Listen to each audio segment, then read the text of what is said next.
First ever factory outlet Mukunda Jewelry grand opening February 14th na Suchitralo. నమస్తే రమ్మగారు. నమస్తే జయ. రమ్మగారు, మన గురించి మనం ఏం తెలుసుకుని ఉండాలండి?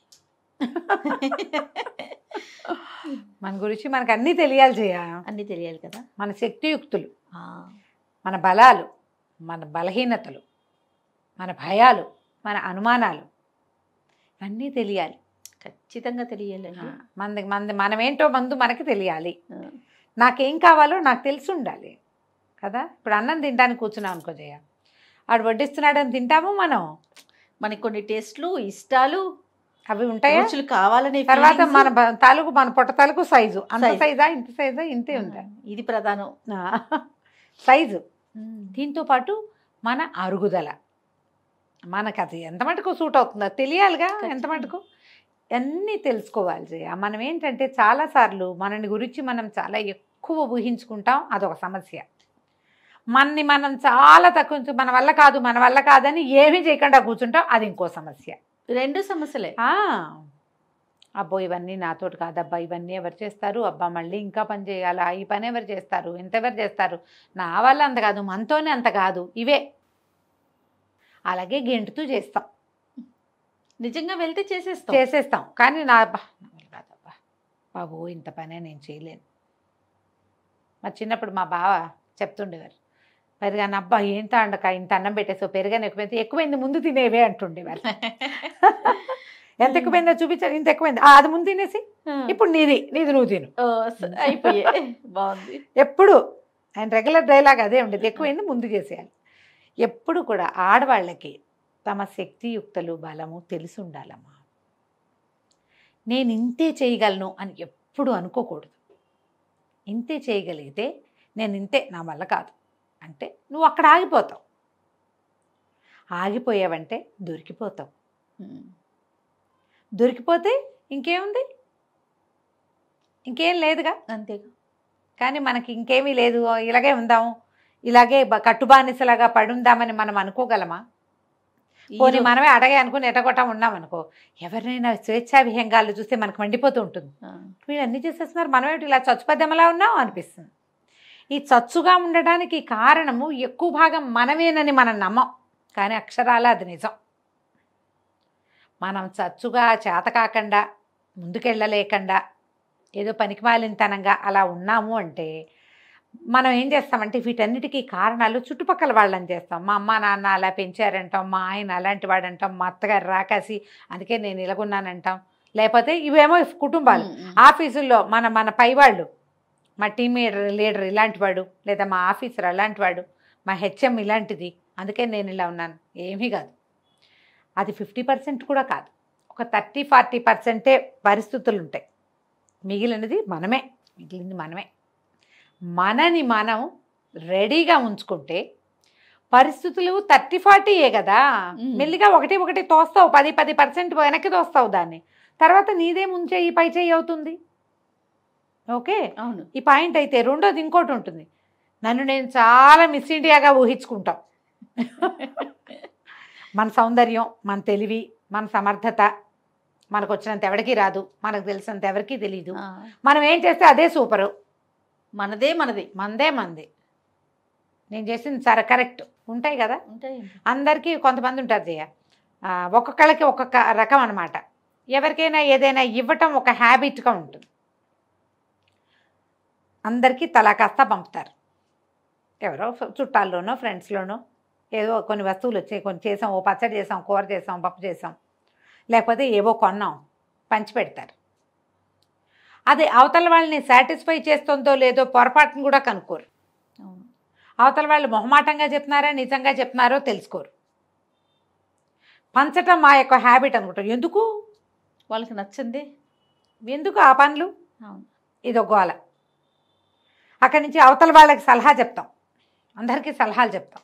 అవతల వాళ్ళు తీసుకుంటున్నారో లేదో నీకు విధానంలో కనపడుతుంది, అది ఆలోచించాం.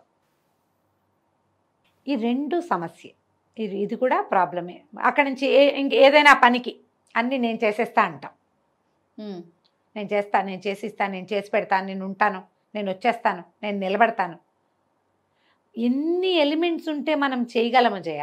మరి ప్రతిసారి చేయగలుగుతామా? చేయలేం కదా. పోనీ దానికోసం చాలా కష్టపడుతున్నాం అనుకో, తగిన విలువ లభించట్లేదని ఫీల్ అవుతాం. మనకి విలువ లభించని చోట సహాయాలు చేయొద్దు, లేదా విలువ ఆశించకుండా ఉండు. పోనీ చేసి ఆశించొద్దు. నేను చేయదలుచుకున్నా చేసా అంతే, వాళ్ళు ఏమనుకున్నా సరే. కానీ వాళ్ళు బాగా చేయట్లేదు, నిలబెట్టుకోలేదు, వాళ్ళు నిలబెట్టుకోవట్లేదు. నేను ఎంతో చేశాను కానీ నన్ను గుర్తించట్లేదు, నా వల్లే బాగుపడ్డాను ఎవరికి చెప్పరు వాళ్ళు. అదొక ఎంత బాధగా ఉంటుంది. ఈ సంబంధం నేనే కుదిర్చాను 100 సార్లు చెప్తారు. వాళ్ళు చెప్పాలి కదా, అసలు వాళ్ళు చెప్పాలి కదా. అసలు వాళ్ళు చెప్పాలి కదా. ఇప్పుడు నువ్వు ఒకళ్ళకి ఒక సహాయం చేసావు, లేదా నువ్వు ఒక పని చేసావు, మనమే ఓ పని చేసాం, ఎంత బాగా చేశారో అని 10 మంది అంటారా? మేము చేసాం చూడండి అని నువ్వే చూపించుకుంటావా? ప్రస్తుతం అట్లానే ఉన్నాం కదా. కదా, నేను చేశాను చూడండి చూడండి అంటారు, అంటారు అంతే. ఓహో అనరు. అనరు. ఈ ఓహో అనిపించుకోలేని పని ఎందుకు? ఓసారి చేసావు 2 సార్లు మానే హాయిగా. శక్తియుక్తులు తెలుసుకోండి. ఇప్పుడు మీకు అదైనా సరే సమస్యే, ఇదైనా సమస్య. ఓసారి అలాగూ ఉంటాం, ఓసారి ఇలాగూ ఉంటాం మనం. కానీ ఎల్లప్పుడూ అలాగో ఇలాగో మాత్రమే ఉండకూడదు, మధ్యస్థంగా కూడా వెళ్ళమంటారు. మధ్యస్థంగానే ఉండాలి. ఏదో ఒక సందర్భంలో డెస్పరేట్గా అవుతాం జయ, మనము పరిస్థితులు చేయి జారిపోతున్నట్టు, అదుపు తప్పిపోతున్నట్టు అనిపించినప్పుడు మనం లోగా ఫీల్ అవుతాం. ఫీల్ అయ్యి నాతోటి ఏం కాదు, నేనేం చేయలేను, నేను దద్దామని, నా వల్ల అవ్వదు అని ఒక రకమైన డిప్రెసివ్ స్టేట్లోకి వెళ్తాం. ఈ డిప్రెసివ్ స్టేట్ థింగ్ సహజం, కానీ ఇది రెగ్యులర్ ప్రోగ్రామ్గా ఉండకూడదు. అవును.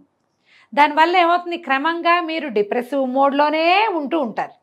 అది మీకు మంచిది కాదు, మీ ఆరోగ్యానికి మంచిది కాదు, మీ ఫ్యామిలీకి, మీ సమాజానికి అసలు మంచిది కాదు. డిప్రెసివ్ మోడ్లో ఎప్పుడు అన్నిటికీ ప్రతిదానికి డీలా పడిపోవటం, ప్రతిదానికి మొహం వెళ్ళాడేయటం, ప్రతిదానికి ఏడ్చి మొత్తుకోవటం, మోటివేట్ అవ్వకపోవటం, ఇది మంచిది కాదు. ఇవన్నీ మీకు మానసిక సమస్యలకి దారితీస్తాయి.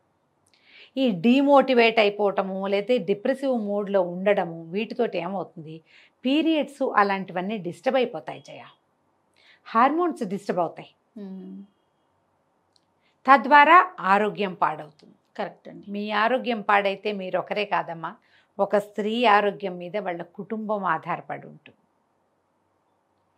ఎప్పుడు డిమోటివేట్ అయిపోవటము వాటిలోకి వెళ్ళబోకండి. ఎప్పటికప్పుడు మనం మోటివేట్ చేసుకో, ఎవడు చేయడు, మనమే చేసుకుందాం అంతే. మనమే హైలెస్సా అని వెళ్ళాలి ముందుకి. వస్తాయి, ఇలాగే వస్తుంది. ఏం చేయాలో అర్థం కాదు, ఏం చేస్తే ఏమవుతుందో అసలు అర్థం కాదు. కానీ ఏదో ఒక దాన్ని చూసి మోటివేట్ అవ్వాలి, ఎవరో ఒకళ్ళతో మాట్లాడి ముందుకెళ్ళాలి.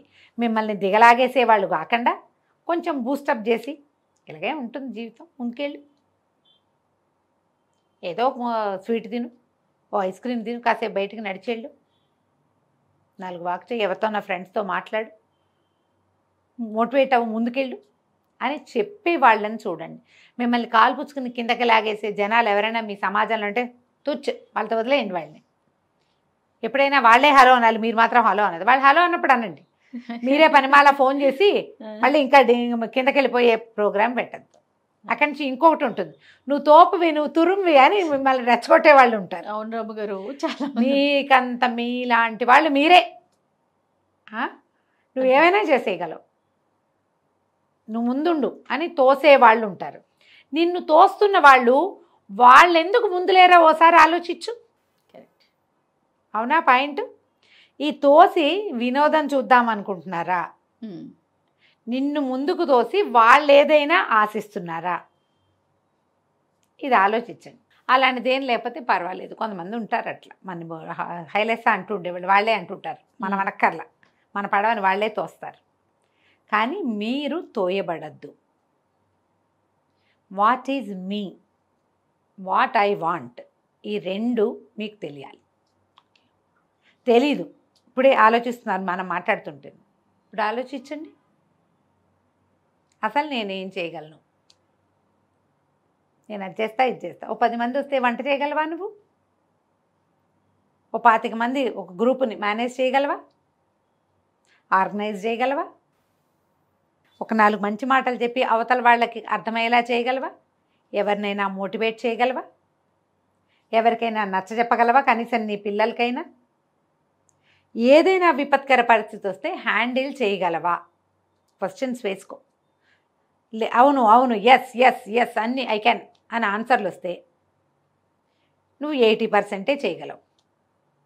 నా వల్ల కాదు నా వల్ల కాదు నా వల్ల కాదు ఇవేవి నేను చేయలేను అని వస్తే నువ్వు డిప్రెషన్ దారిలోకి వెళ్ళిపోతున్నట్టు నీకు నువ్వే 20 మార్కులు వేసుకుని ముందుకు దోసుకో.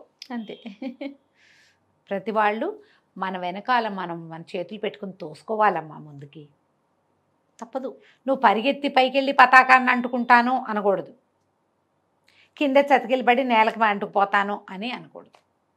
నువ్వు పతాకాన్ని అందుకోగలవు, జీవితం బాగుంటుంది నీకు ట్రై చేస్తేనే. తప్పకుండా. సరిగ్గా ఆలోచించండి. మొదట మిమ్మల్ని మీరు తెలుసుకుంటే ఇందులో మీ తప్పులు మీకు తెలుస్తాయి, మీ పొరపాట్లు, మీ తొందరపాట్లు. అప్పుడు ఏదైనా దిద్దుకోవాల్సిన కరెక్ట్ చేసుకుందాం. మీరే ఒక టీం లీడర్గా ఉండొచ్చు కదా ఒక సంస్థకి. ఇప్పుడు నువ్వు CEO ఇక్కడే ఉన్నావు, అప్పుడప్పుడు నీకు కూడా కరెక్షన్స్ అవసరపడతాయి కదా. 100% అవసరం రమ్మగారు. ఈ కరెక్షన్ వల్ల 99 కాదు 100% అవసరం. ఈ కరెక్షన్స్ వల్ల ఏమవుతుంది, సంస్థ ముందుకెళ్తుంది, అంతే. నీతో పాటు ఉన్న గుంపంతా ముందుకెళ్తుంది. వాళ్ళలో ఎవరికైనా ఇంకో 10,000 జీతం ఎక్స్ట్రా ఇప్పించగలిగితే అంతకంటే ఏం కావాలి కదా. దానికి మనం ఎవరినైనా కరెక్ట్ చేయాలంటే ఫస్ట్ బేసిక్ కరెక్షన్ మన దగ్గర ఉండాలి కదా. మన దగ్గర ఉండాలి. ఇలా ఆలోచించండి, మిమ్మల్ని మీరు బూస్టప్ చేసుకోండి, మరీ బూస్ట్ ఎక్కువ తాగేయకండి. సూపర్. నమస్తే రమ్య. నమస్తే.